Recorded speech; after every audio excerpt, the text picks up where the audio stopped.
Hello guys, assalamu alaikum. Today my topic is about control flow in C++. Basically it involves if else statement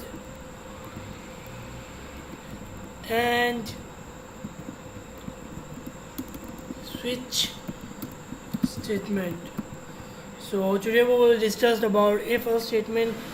So what is the syntax of if else statement, how to write if else in C++. It is very simple. Write if and then in bracket your condition whatever it is and braces, and inside braces if it is condition is true then you want to display something, you can write any statement in it, and if it is false then it will go on else, and in these braces it will be another statement, let it be statement 2. So let's just see a simple program in which I will tell you a real example of control flow, a very short program we will see in C++.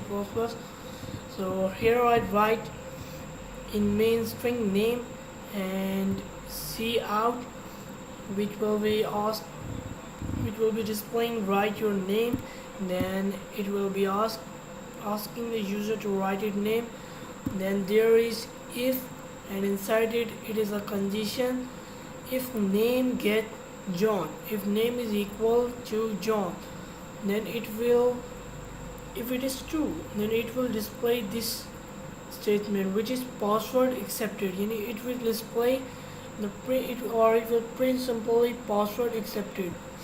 If it is not then it will be cout, or you can say display or print denied password. So let's just see how it works.